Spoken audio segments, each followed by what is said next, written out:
दोस्तों नमस्कार। बहुत लोगों को अब भी याद होगा कि भारत में 1982 के नई दिल्ली एशियाई खेलों का जो शुभंकर था, अप्पू, एक युवा चंचल हाथी था जो एशियाई खेलों के इतिहास का पहला शुभंकर बना और शक्ति, बुद्धि तथा भारत की संस्कृति का प्रतीक बन गया था। भारतीय संस्कृति में हाथी को बहुत श्रद्धा भाव से देखा जाता है। अप्पू को बहुत श्रद्धा भाव से उसी प्रतिरूप में जो भारत की समृद्ध विरासत, शक्ति और बुद्धि का प्रतिनिधित्व करता था, साथ ही खेलों में युवाओं के उत्साह और भागीदारी को दर्शाता था। अप्पू जैसे प्यारे नाम भी भारत में हाथियों के लिए इस्तेमाल किए जाते हैं। जो हिंदी शब्द अहनाप से लिया गया है। अप्पू आयोजन के दौरान अप्पू इतना लोकप्रिय हुआ कि उसे प्रचार सामग्री, व्यापारिक वस्तुओं और समारोह में लगातार दिखाया जाता रहा, जिससे खेलों के लिए एक उत्सवपूर्ण और उत्साहपूर्ण वातावरण बना। इस संदर्भ में यह भी दिलचस्प है कि शुभंकर के प्रतीक के अलावा एक वास्तविक जीवित हाथी जिसका नाम कुट्टी नारायण था, इस आयोजन का हिस्सा रहा था। बताया जाता है कि एक टैंक में गिरने के बाद वह घायल हो गया था और बाद में उसकी मृत्यु हो गई। शुभंकर को अंग्रेजी में मैस्कॉट कहते हैं, जिसका मतलब है ऐसा एक प्रतीक चिन्ह जिसमें कोई जानवर या कोई व्यक्ति चित्रित या प्रदर्शित होता है, जो किसी संगठन, टीम या इवेंट के लिए सौभाग्य या पहचान माना जाता है और उसका प्रतिनिधित्व करता है। खेल आयोजनों में शुभंकर रखने की परंपरा 1968 में ग्रेनोबल, फ्रांस में आयोजित शीतकालीन ओलंपिक से शुरू हुई, जब शुस नाम का एक छोटा सा स्कीयर शुभंकर बनाया गया।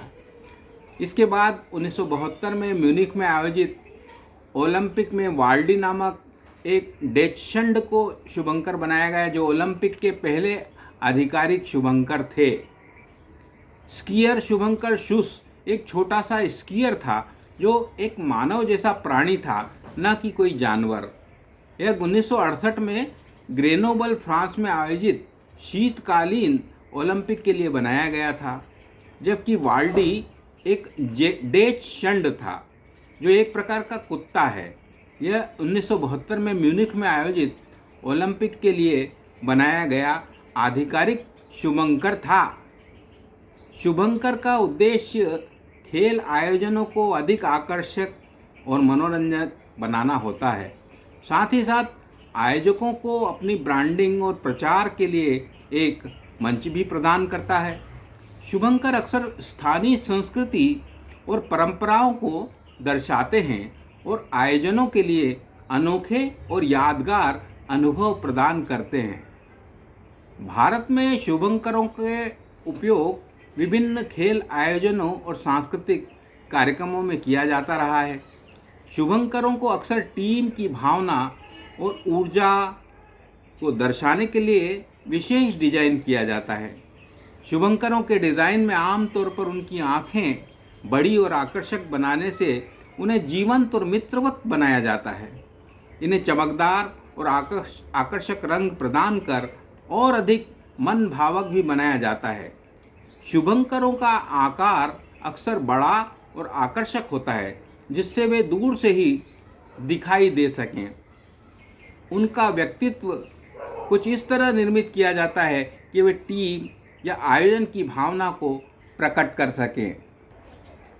दुनिया भर में होने वाले प्रमुख खेलों के वन्य जीवों एवं प्राणियों पर आधारित शुभंकरों की जानकारी हम जुटाते हैं तो पता चलता है कि 1980 में रूस यानी तत्कालीन सोवियत संघ में मॉस्को ग्रीष्मकालीन ओलंपिक का शुभंकर भालू मीशा था, जो ओलंपिक इतिहास के सबसे प्रसिद्ध शुभंकरों में से एक है। भालू रूस के राष्ट्रीय गौरव और शक्ति का प्रतीक है। इसे बहुत ही प्यारा और मिलनसार दिखाया गया था, जिसने दुनिया भर के लोगों का दिल जीत लिया था। वर्ष 2000 के खेलों में सिडनी, ऑस्ट्रेलिया में ऑस्ट्रेलिया के 3 अनोखे जीवों को शुभंकर बनाया गया। प्लेटिपस, कूकाबुरा और इकिडना। सीड पानी में रहने वाला जीव ओली, ऑस्ट्रेलिया का प्रसिद्ध पक्षी, और मिली एक चींटीखोर जैसा दिखने वाला कांटेदार जीव होता है। ये तीनों क्रमशः पानी, हवा और धरती का प्रतिनिधित्व करते हैं। 2008 के बीजिंग ओलंपिक में 5 शुभंकर थे, जिनमें जिंग जो एक विशाल पांडा था, विशेष रूप से मुख्य शुभंकर था। पांडा चीन में राष्ट्रीय महत्व का प्राणी है। इसके अलावा इसमें एक तिब्बती मृग यिंग और एक निगल पक्षी निनी भी शामिल थे। ये सुख, स्वास्थ्य और सौभाग्य के प्रतीक माने जाते हैं। 2016 में ब्राज़ील में आयोजित रियो ओलंपिक खेलों का शुभंकर विनीसियस एक मिश्रित वन्य जीव था। यह कोई एक जानवर नहीं था, बल्कि ब्राज़ील के विभिन्न जानवरों, बिल्ली, बंदर और पक्षियों का एक मिश्रण था। ये ब्राज़ील की जैव विविधता और उनकी चपलता का प्रतीक था। कतर में 2022 के फीफा विश्व कप में लाएब शुभंकर बना। लाएब हालांकि जानवर नहीं था, यह एक पारंपरिक अरबी हेड ड्रेस कुफिया जैसा था, लेकिन फीफा के इतिहास में विली शेर को याद करना जरूरी है। 1966 इंग्लैंड में विली विश्व कप का पहला शुभंकर था, जो एक ब्रिटिश शेर था। शुभंकर के लिए प्राणियों को चुनने के पीछे बहुत सोचे समझे कारण होते हैं, जिसमें क्षेत्र की सांस्कृतिक पहचान, खेल भावना के हार्दिक प्रदर्शन के साथ साथ लुप्त प्राय प्रजातियों को शुभंकर बनाकर उनके संरक्षण के प्रति जागरूकता फैलाना भी एक उद्देश्य होता है। हमारे देश में खेलो इंडिया अभियान के शुभंकर हर संस्करण में बदलते रहते हैं। हाल ही में खेलो इंडिया गेम्स 2025 में गजसिंह, जो हाथी और शेर का मिश्रण था, जबकि खेलो इंडिया यूनिवर्सिटी गेम्स 2025 के लिए खम्मा और घनी, जो ऊंट थे, और खेलो इंडिया पैरा गेम्स 2023 के लिए उज्ज्वला, जो गोरैया थी, शुभंकर बनाए गए थे। हमारी धरती पर जैव विविधता और पर्यावरण संतुलन के प्रति ऐसा रचनात्मक दृष्टिकोण बहुत आश्वस्त करता है। बहुत बहुत धन्यवाद।